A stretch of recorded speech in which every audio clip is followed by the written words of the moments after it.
สวากขาตาภะคะวะตาธัมโม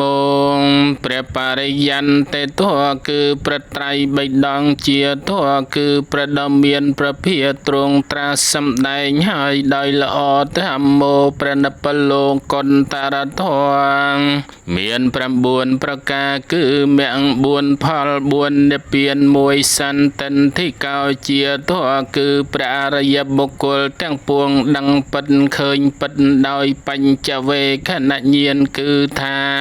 នឹងបានដឹងដោយស្ដាំដោយជឿបុគ្គលដតីនោះក៏ទេគឺឃើញច្បាស់ដោយខ្លួនឯងអាកាલિកោជាធម៌ឲ្យនៅផលមិនរងចាំកាលគឺថាកាលបើព្រះអរិយមគ្គកើតឡើងហើយព្រះអរិយផលក៏កើតក្នុងលំដាប់គ្នាមិនបានយឺតយូរឡើយអេហេបាសិកោជាធម៌គួរដល់អេហេបាសវិធីគឺថាបើព្រះអរិយបុគ្គលដែលបានសម្រេចមគ្គផលហើយក៏គួរនឹងហៅបុគ្គលដតីឲ្យចូលមកមើលបានអោបនយិកោជាធម៌គឺព្រះអរិយបុគ្គល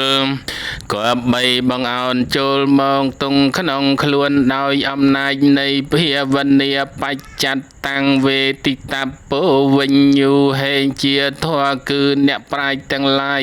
មានឧបដេតញ្ញូបុគ្គលជាដើមក៏បីដឹងក៏បីឃើញច្បាស់ក្នុងចិត្តនៃខ្លួនតាំងស្វាខាតាតិគុណសង្យុត្តតាំងធម្មងសេរសាអ្នកមាមីខ្ញុំព្រះករុណាសូមថ្វាយបង្គំនៅ